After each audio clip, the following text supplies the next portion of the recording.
All right, so how many of you have seen the method of least squares?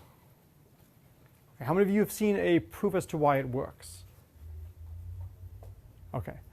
What I want to do today is I want to describe one of my favorite applications of probability. It's going to review a lot of the material you've seen in multivariable calculus and linear algebra and give you some sense of why we care about all of this. Okay, so I'm going to start off with a example. So here is some data I've collected on a spring. There are two ways to collect data. There's the honest way to go down to the lab and measure it, and then there's the dishonest way, which we all do as educators, and just physically simulate data. So I chose to just simulate data. You know, my lab days are over. I was prosecuted for one of my labs in college once. I'm not actually allowed back in a physics lab. So if you look at this, what kind of curve comes to mind? I can explain that, but not on the record. A line. All right, so a line has two quantities. It has a slope and it has an intercept. When you look at this, what would you guess for the slope? 5. I hear 4, I hear 5. How many say 4? How many say 5? All right, so somebody tell me why 4. Okay, someone tell me why 5. Yeah, it looks like 20, and if you go all the way up, it looks around 100. So it looks like it changes by about 100 over 20, so that should be a slope of about 5. What would you guess for the intercept? 0. Wow, you have incredible eyes. So not 0.1 or anything like that, just straight out 0. So which do you think is the easier quantity to get, the intercept or the slope? Probably the slope. Which do you think is the more important quantity? Slope. Why is the slope the more important quantity? The underlying relationship, and as things get very, very large, the contribution from the intercept is going to become smaller and smaller and smaller as we go further and further down. So the goal is to take data and try to figure out the best relationship. You know, what is the best fit line? Okay, so if we were to try to do that over here, I drew the data from xn was 5 plus 0.2n. So the slope is equal to, I'm sorry? 0.2 or 1/5. And so I think when everybody was saying 5, I think everybody meant to be saying, oh, no. It should be 5. Did I just miswrite it? Oh, no, I'm sorry. Okay, xn is 5 plus 0.2n. That's what it's, and yn is equal to 5xn. Okay, good. So I'm choosing the slope to be 5, and I'm choosing the intercept to be 0. So your eyesight is terrific. If you were wearing glasses and you guessed 0, you do not need to wear them anymore. You're clearly fine. And I was choosing an error randomly drawn from a normal distribution with mean 0 and standard deviation 4. So when we go through and find the best fit line, using the methods we will develop today, we get 4.99 plus 0.48 for the intercept. So what do you think?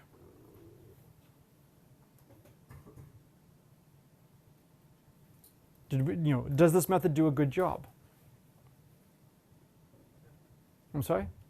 Yes? Any other answers? The slope, it's doing a really good job. The intercept, it's not doing as good of a job. So the question becomes, why is it doing such a good job for one and not the other? So what I want to do now is I want to delve into the mathematical theory for a while, and then we'll come back and look at some of the data. Okay. So am I somewhat in range? Okay.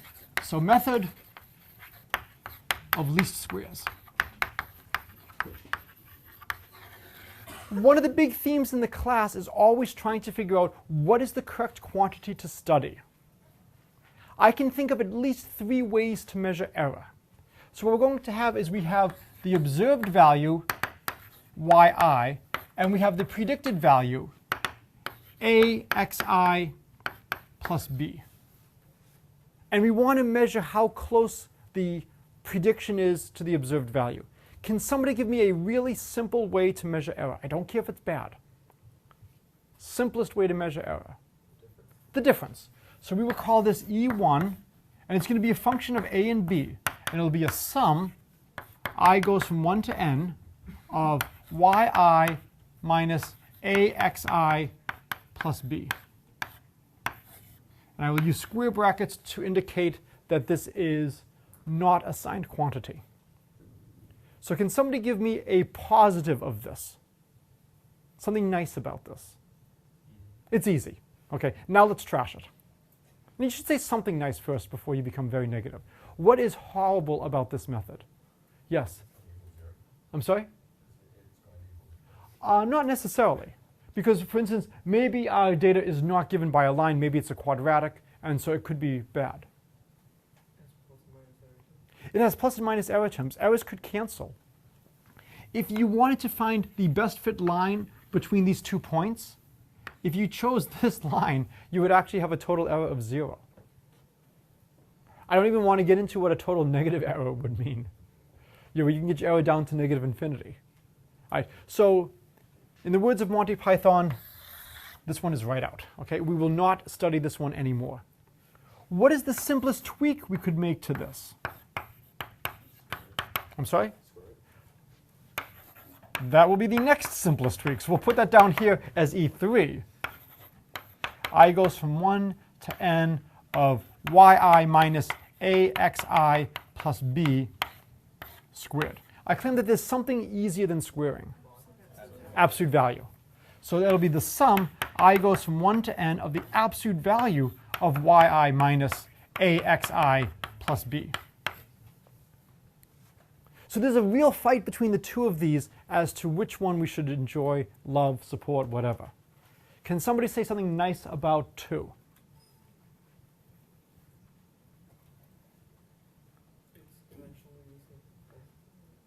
Okay, it's dimensionally the same. But I mean, okay, so we could modify then E3 by taking the square root. And that's not going to make that much of a difference. It's going to be a very simple transformation. But it is related to dimensionality. So there is something that 2 has much better than 3. And it's related to your dimensionality.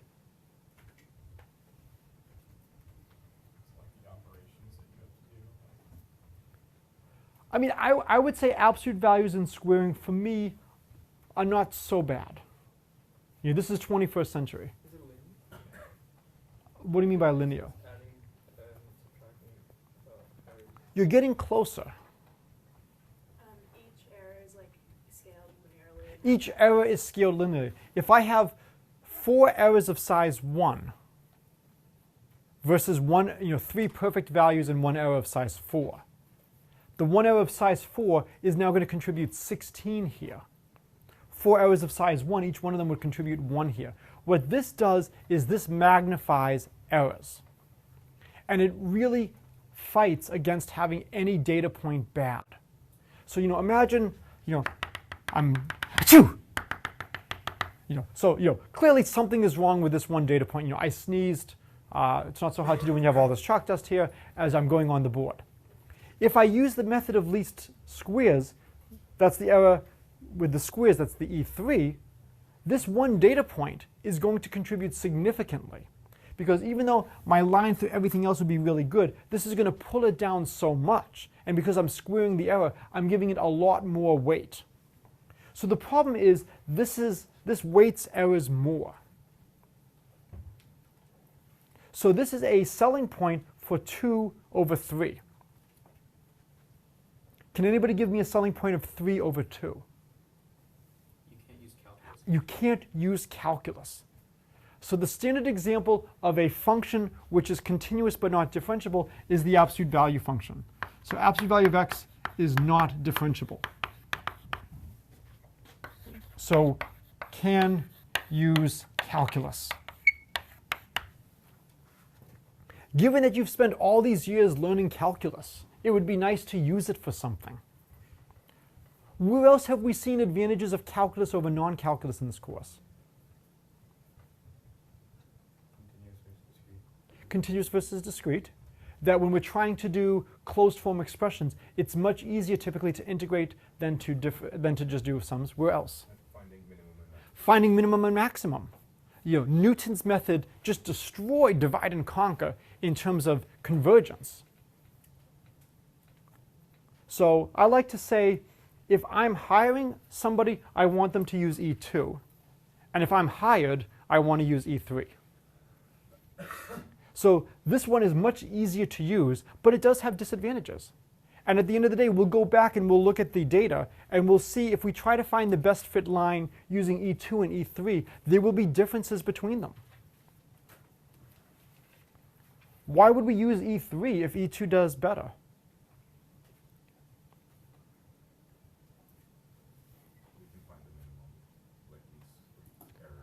Yeah, we can actually do these calculations very easily in closed form. We will get a solution for the best fit values of A and B using E3, using calculus and linear algebra. We don't have closed form expressions for A and B if we are using E2 in absolute values. So to some extent, this feels like a cop-out. We're using E3 because it gives us nice closed form solutions. But E2 might actually be better in many cases, and this is something you should be aware of. The other thing which we talked a little bit about earlier is the square of a chi-squared, the square of a standard normal is a chi-squared variable with 1 degree of freedom. So a lot of times if the errors are normally distributed, the sum of these squares should be a chi-squared distribution with n degrees of freedom. So we would have a good way to talk about how good of a fit this is. So in a lot of applications, the errors are normally distributed. We may have to adjust a little bit so that the scale is 1. I chose something where the standard deviation I think was 4. Okay, before we go further, there is a huge disadvantage right now to this method. Right now, this only seems to apply to finding the best fit line. Are most relationships in the real world linear? Okay, can somebody give me an example of a nonlinear relationship? Exponential. So can you give me a process that's exponential? Population growth, bacteria growth. So something like that would be exponential. You might want to try to figure out what is the growth rate. Now, fortunately, that actually has the clue of how to make the method of least squares more applicable. So let's say we have y equals a e to the rt.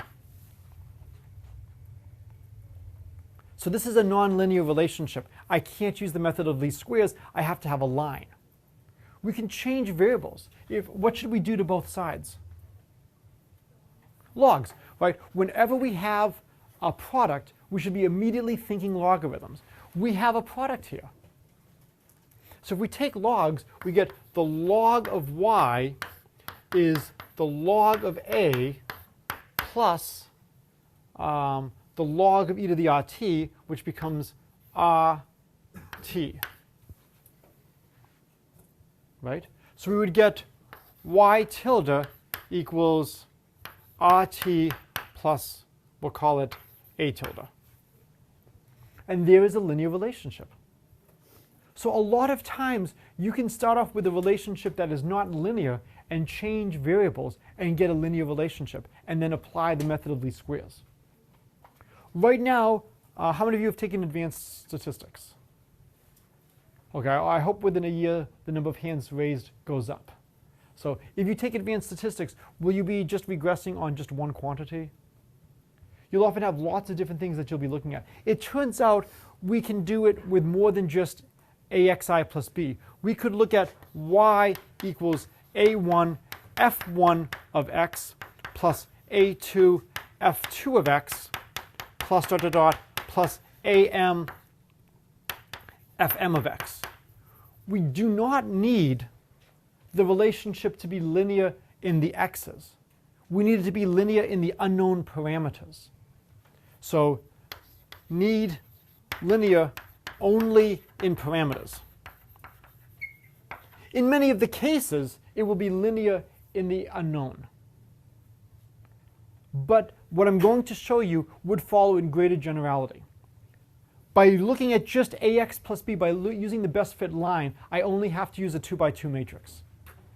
If I were to use a quadratic, ax squared plus bx plus c, I'd end up with a 3 by 3 matrix. So if I wanted to do any polynomial, I would just get a little bit larger matrix. The linear algebra would be a little bit more involved, but not too bad. Okay? As we're going through the analysis, I want you to just watch and see, does it matter if it's linear in the a's or linear in the unknown x's? And just keep that in mind as we're doing the calculation. Okay, so even though it seems like we are not doing anything that's worth doing, because very few things in the world are purely linear relationships, because of these change of variables, we can do this in great generality. And at the end of the day, I'll talk about one of my favorite examples. All right, so let's go back. We want to take E3 of AB, and we want to choose the values of A and B that minimize this. This should remind you of a Calc 3 problem. How do we minimize this function of two variables? Take the partial derivatives. Set them equal to 0. Is that all we need to do? Excellent. Remember to email me. You have to check. It is almost surely an apocryphal story, but it's fun to relate, so I will relate it. That when they were working on the stealth bomber and the stealth fighter, they were trying to maximize stealthiness, and they didn't check to see if they were at the maximum or the minimum, and they actually built the I'm here plane. Almost surely it's not true. But it's nice to just imagine somebody forgetting to check and actually putting something in at the maximum rather than the minimum. You want to check and make sure you have a minimum, not a maximum. A lot of times from physical grounds, you know you will have a minimum. If I want to find a really bad line, what should I do?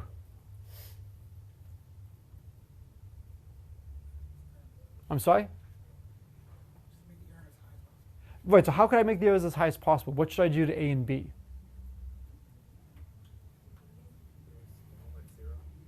Well, maybe the relationship is y equals 0x plus 0. What should I do to A and B to just make sure the error goes really large? Yeah, let them tend to infinity. Just shoot A and B off to infinity, and you can make the error as large as you want. Right? We only have a finite amount of data. If I just send A and B to infinity, I can make this difference huge. So we're convinced that whatever we find is going to be the minimum, not the maximum. There are some nice results in real analysis that says if you have a continuous function on a closed bounded set, that function attains its maximum and minimum values. If A and B get too large, the error is going to be huge, so we know A and B are restricted. Maybe they're between plus and minus a trillion. And then whatever value we get is going to be the minimum value. If you are not comfortable with this, what could you do from Calc 3?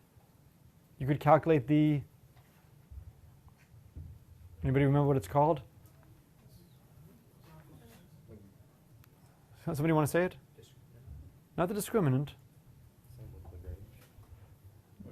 Nope, the Hessian. The matrix of second partials. And then you can try to see are you at a maximum or minimum by looking at that. And they have these horrible conditions in Calc 3 as to when you're at a maximum or minimum. If you learn linear algebra, you can reframe it in terms of the eigenvalues of the matrix. All right, so it is time to do the algebra.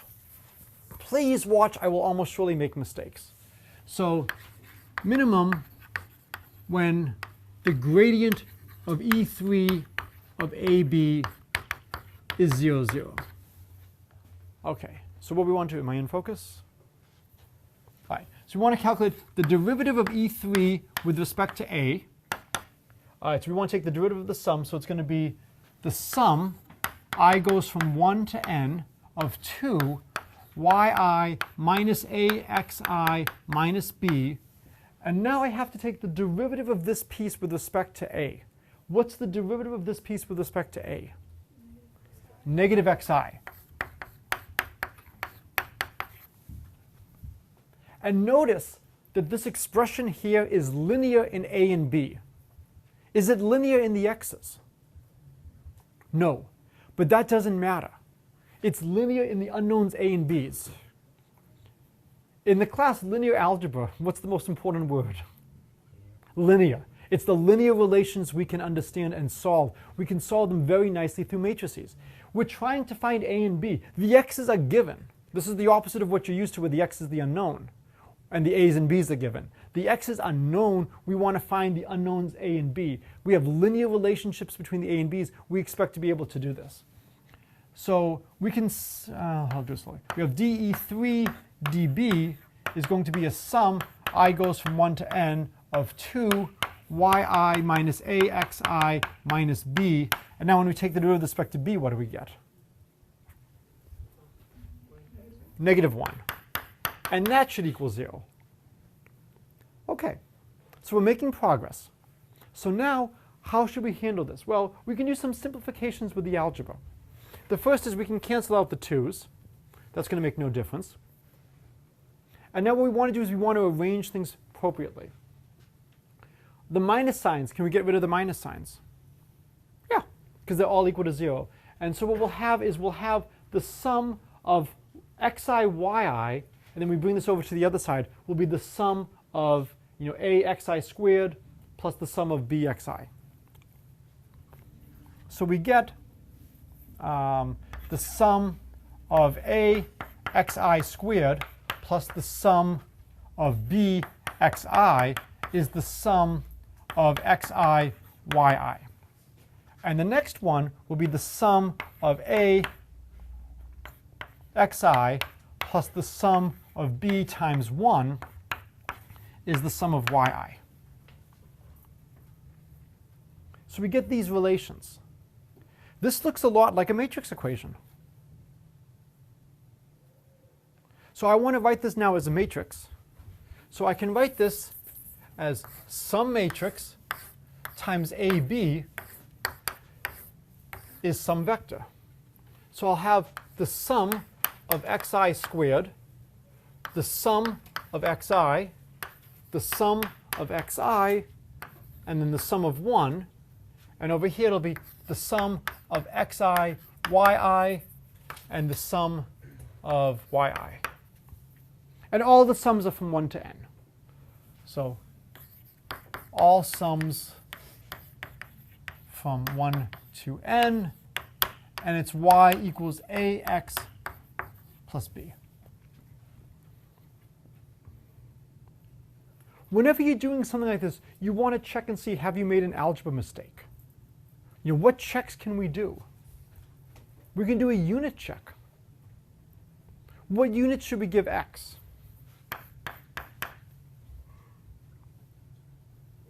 Meters. What unit should we give y?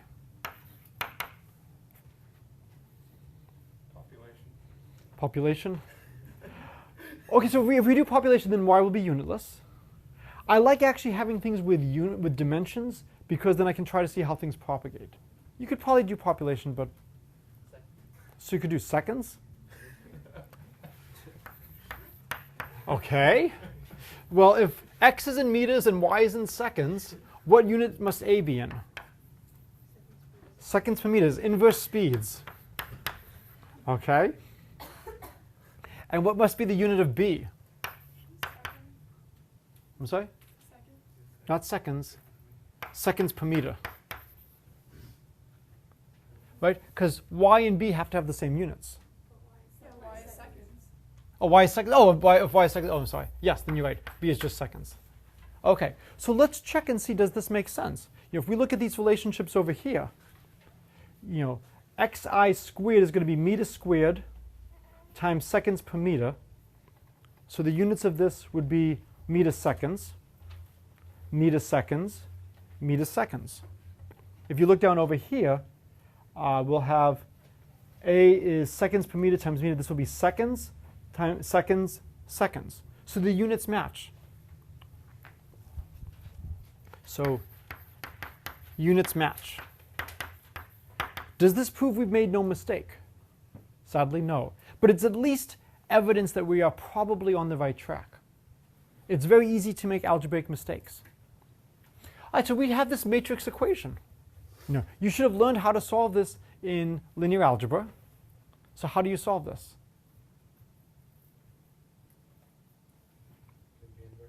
Take the inverse.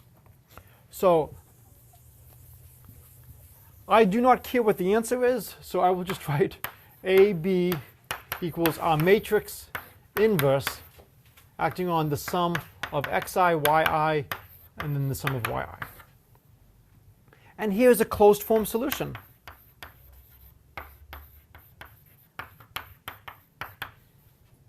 That's wonderful. we have a solution to our problem.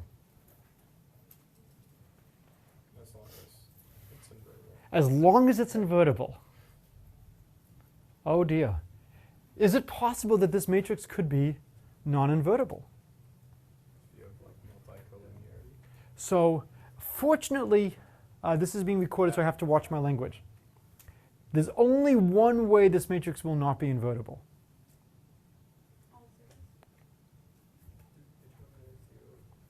Right. So there's essentially only one thing I can do to force the determinant to be 0.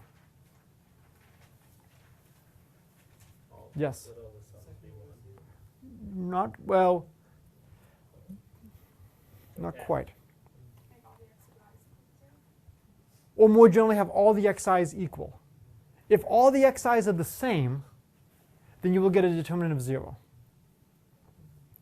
Let's think about what it would mean for all the x's to be the same. We want to understand how y varies with x.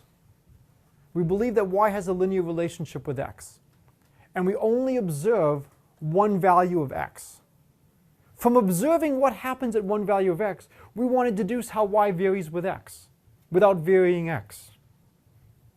Okay. When you say it like this, it should sound foolish. Do you have any hope of understanding how y varies with x if x does not vary? No. The method should break down in that case, and it does. As long as the x's have some spread, the determinant is not going to be 0.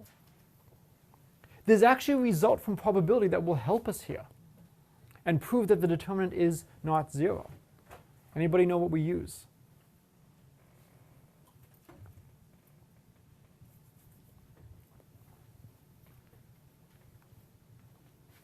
Okay, so what I want to do is I want to prove to you now that the determinant, do you have an idea? Yeah, but Well, what is it? won't like the determinant kind of just look like the variance? Excellent. On that side. Excellent. It's going to be the variance. And what's the only way the variance can be 0? Is if all the points are the same. So if we can come up with a nice interpretation of this as the variance, then we know as long as the x's vary, hence the word variance, it will be non-zero. So that's what we're reduced to doing now. Okay? So now, how do we show that this is the variance? Well, we need to have a probability distribution. Let's look at a discrete measure. So let's put a mass of size 1 over n at each x sub I. Okay? The determinant of our matrix M is going to be the sum of xi squared minus the sum, times the sum of 1 minus the sum of xi squared. What does the sum of xi look like to you? It looks like the mean. So to make it the mean, we're going to multiply by 1. So we'll have the sum of xi squared, and this is going to be multiplied by n, minus n times 1 over n, the sum of xi squared. What does this look like over here? It looks like the second moment. What do we need to make this look like the second moment? Divide by n squared. Not n squared. What do I need to make the sum of xi squared the second moment?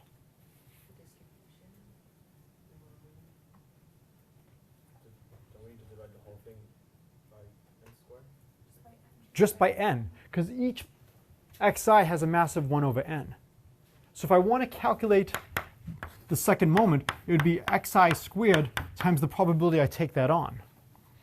Now, I can't just put in an n in the denominator, so I have to put an n in the numerator. And then over here, I pull out the n, and that becomes an n squared, right? Oh, and then I still have an n outside from this. Minus n squared times the mean. Squared. And now over here, I can pull out the n, and this will become the second moment. So this will become the expected value of x squared minus mu squared times n squared. And so this will be greater than 0 if the xi's vary.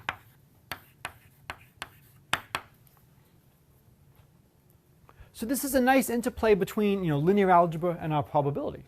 By interpreting the determinant as the variance of the x's, we know that the matrix is invertible. In practice, of course, if you were to just do this, you could just go through the algebra and just see, is your matrix invertible? And every single time you try it, you'll find that your matrix is invertible. Okay, so if you ever do the method of least squares, please make sure you don't always observe at the same place. So like when you do it with multiple variables, you have a problem of like from econ, there's like the problem of if they're perfectly like covariant. Yes. You end up with uninvertible. Why? Like. So what we're doing here is a different problem because we only have one variable at our disposal, and we can interpret this in terms of the variance of one quantity. Whereas if you have a more general expression with variances and covariances and whatnot, you can't have things canceling. And that's why it becomes significantly harder. You could then ask, what would happen if we had maybe a quadratic and tried to find the best fit quadratic? We would have a 3 by 3 matrix. Would that 3 by 3 matrix always be invertible? And this gives you, if you like number theory, some interesting relationships between sums and sums of squares and sums of cubes and special combinations of them. Okay, any questions on the stuff we've done here? So one of the optional homework problems, if you want to do this, is to apply this to some real-world data that actually matters. A lot of times you're given cookbook problems that are not that important. In previous years, I've often led trips to the rare books library. I might do that in the spring here. We have first editions of Newton's Principia. We have Copernicus's original work, which is terrific because how many of you have heard of Copernicus and his great work? Turns out his great work was never really read. That when people are quoting what Copernicus proved, they're really quoting from the preprint, which came out first, and then the actual numbers in Copernicus's work are slightly different. Huge question was to try to understand the orbits of the planets about the sun. Well, originally it was not the orbit of the planets about the sun, it was the orbits of the planets about Earth, because Earth was the center. But eventually we decided, no, the planets are probably going around the sun. And it is extremely complicated to figure out the orbits of the planets about the sun. And so I want to just use a little bit of the time today to just really emphasize how powerful these methods can be and the difficulties of doing the calculations and what people were able to do without computers. If you look at the orbits of the planets around the sun, where would you like to observe from? The sun, right? So here's the sun, and maybe here are some of the different orbits of the planets. Well, what's hard is if you're on the Earth, which is moving, and here's Mars, you've got the relative motion of the Earth about the sun, and Mars about the sun, and now you're getting your observations from the Earth. What actually happens in Mars is you have what's called the retrograde action, where Mars is moving in a certain direction, then it stops for a while, goes backwards, and then goes forwards again. What really helped Kepler understand and come up with his 3 laws was understanding the orbit of Mars. And what was fascinating is he actually had the equation for the orbit of Mars was an ellipse, but he didn't recognize that what he had written down was the equation of an ellipse. It was an alternate form of the equation of the ellipse. So he actually had the elliptical orbit of Mars a lot earlier than he had realized. Question? No. That's just getting data. And I'm not going to go into controversies about where data came from. But data was extremely important in all this.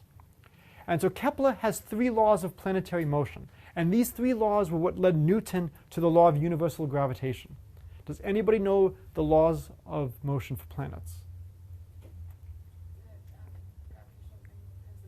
No. That's Newton. What is the Kepler laws? Equal planets cover equal area and equal time. Okay, equal area in equal time.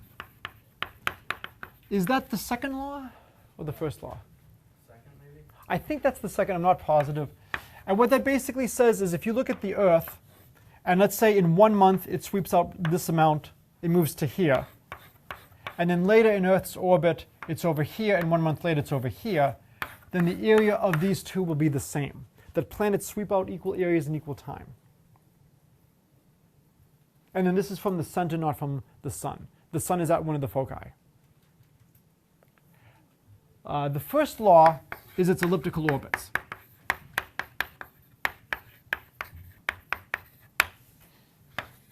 Anybody know the third law? There's a constant that stays constant. Right? Like it has time, like a period or something. Yes. I think there's a proportion between like the squares of the arc length and the cube of the distance from the center or something. It's something like period squared is proportional, so it's equal to some constant times the length of the semi-major axis cubed.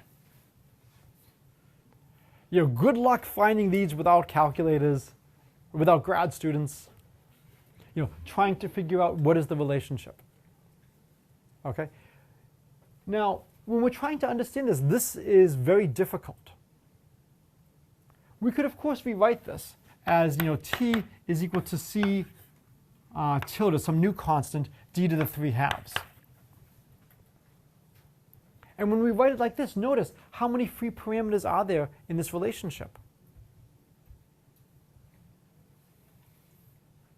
How many free parameters? 1. But now, of course, that's assuming we know that it's t squared is. So, of course, we really won't know that. So we'll have some exponent r. So how many free parameters are there now? You can do a least squares fit. And you can look at log t as one of your variables is the log of c tilde plus r times the log of d. So this will be your x, this will be your y, this will be your a, and this will be your b. And you can apply the method of least squares in this situation. Did I move out of the range? Or? Okay, good. So here is a great opportunity. I have listed the numerical values for the period of the planets and the length of the semi-major axis. And you can use this to sniff out the relationship. I am old, so I might have a slightly different definition of planets than you do. Okay, what do I include? I include Pluto. My son is actually very upset that Pluto is no longer considered a planet. I actually know somebody who knows the person who actually hit enter on the official, like International Astronomers database to downgrade Pluto. He said he did not want to do this. He was ordered by the committee to downgrade Pluto, but he's the one who actually pushed the button. Okay, so this is to be a wonderful application of the method of least squares. Before I end, I want to just end with one other interesting story about just the history of science, the history of searches for this, and just a really good warning to doing research. Which planets were visible to the ancient Greeks? Well, let's do which heavenly bodies. What could you see in the night sky? Which? Up to Saturn, right? Up to Saturn. So you have the sun, Venus, the sun, Mercury, Venus, the moon, Mars, Jupiter, and Saturn. And that was it. In the 1700s, with a telescope, Herschel discovered a new planet. And in my mind, one of the greatest examples of ass-kissing in the history of science. He decided to name the planet after the King of Britain, his sovereign. The King of Britain, of course, was thrilled with the name and strongly supported naming the new planet after himself. The rest of Europe said, I don't think so. And there were some negotiations, and eventually they named the planet Uranus. Why did they name it Uranus?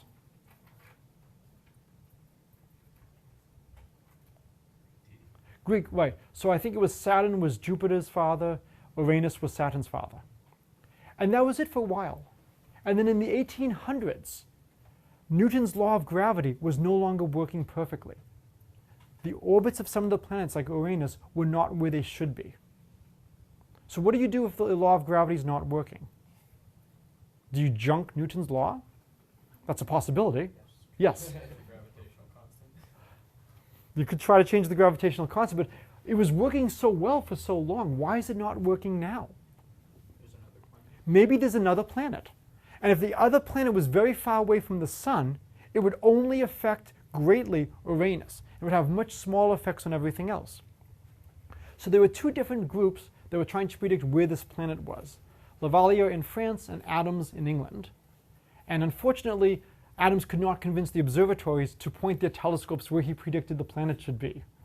And so he was scooped by the continent. So imagine you predict the existence of a planet by calculations on a piece of paper. This was rock god status in continental science back then. He was the man. And now you look at the rest of the solar system and you see, Mercury's orbit is not quite right. So, my quote is, if all you have is a hammer, pretty soon every problem looks like a nail. You just fixed Uranus's orbit by positing and proving the existence of a new planet. What do you do to fix Mercury? I'm sorry? Change the laws. No, we don't like changing the laws. Newton is great. We don't go against Newton. You look for a new planet. So here's Earth, here's Venus, here's Mercury. Anybody know what the new planet was called?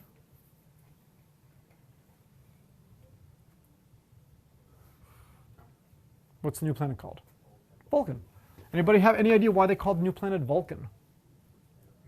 Greek deity. When in doubt. Greek or Roman deity, which one? Vulcan was the god of the... Is it Festus? Right, Vulcan, like, mechanics and engineering, so to speak. He worked in the labs. He was the god of the forge. Okay. And so that's where he's building all this stuff. Right. And so when you're doing this, it's really hot. So they made sense, let's have Vulcan as the planet very close to the sun. So what's going to be the difficulty in observing Vulcan? Yeah, a small planet very close to the bright sun is going to be very hard to see. So they predicted where Vulcan should be, and they predicted certain days when you would have a good chance of seeing Vulcan. And they turned their telescopes. And what do you think happens?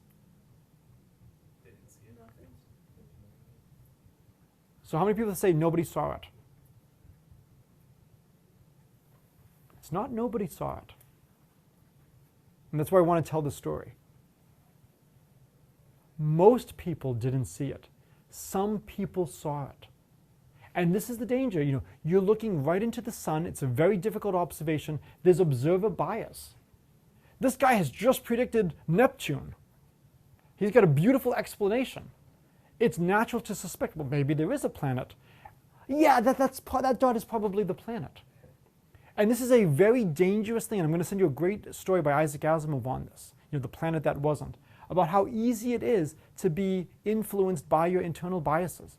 You're supposed to be dispassionate. You're supposed to look at the data objectively and say, I can't see anything that well. If there's a planet, it can't be bigger than the following.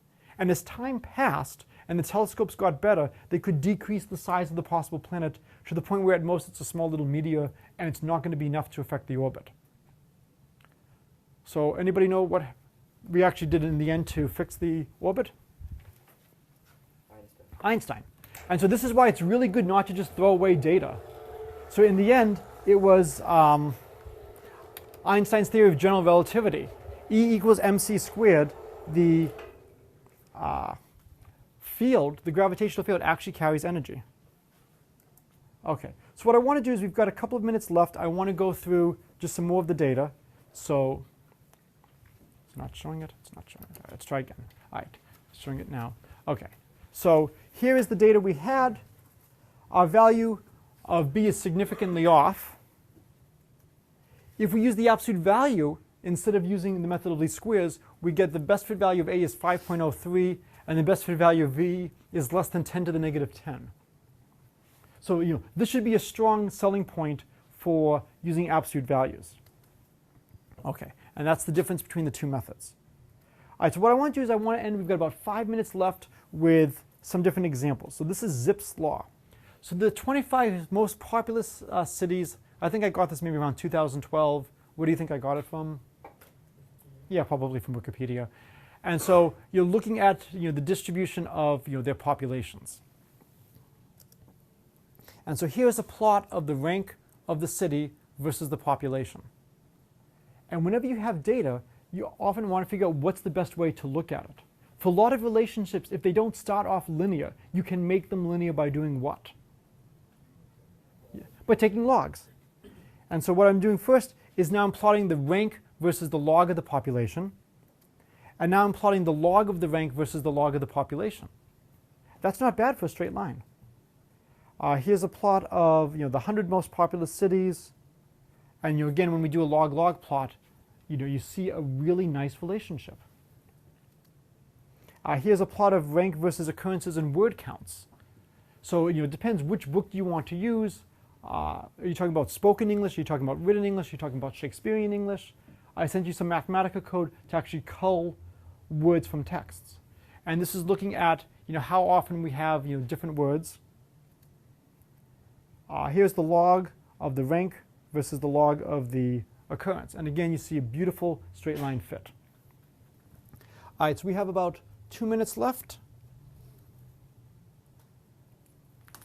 All right, so normally what I do when I teach Math 150 and I do the method of least squares as an application of calculus, I actually have a fight between my two sections in Family Feud.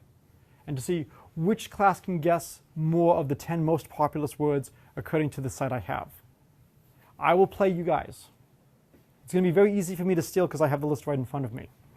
If you can get 7 of the 10 most popular words before you get 3 strikes, everybody has 1 homework exemption for the rest of the semester. Yes? Are the words stemmed? I'm not going to say. Who's going to be the captain? Who's trustworthy in this class? All right, so if you are correct, you have 2 homework exemptions. If you are wrong, you owe me an extra homework problem. Deal. All right, and you're the one who makes the final decision. I need 10 words, guys. First choice. All right. I like the. All right, so we will go with the. The comes in at number 1. So far you're starting off well. Good answer. Got to finish. Okay, next.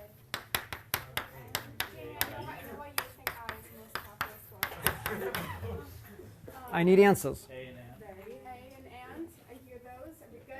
Good. All right. Okay, and is 3.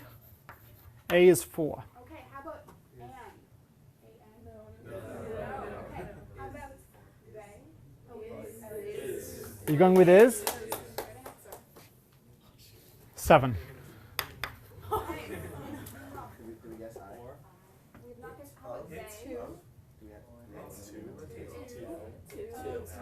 I need an answer. I need an answer. What are we going with? It. Just makes it down there at 10. It's close. Are we going with T-O? Do we think people know how to spell? I need answers. Okay. 2 or of? 5, I'm gonna go 4. with 2. Spell 2, please. T-O. Okay, Terrell Owens comes in at number 5. Okay. Oh, we just need one. We just need We need one more. Does anyone? 5, 4, I. 3, 2. I comes in, but at 20. So 1 strike. How many strikes do we get? You get 3 strikes. Okay, team. Yep, you'll need 1 more. 5, 4, 3. I'm going to trust my team with of, but I doubt them. Well, I doubted I. I feel like R. So you make it. Of comes in at number 2. All right.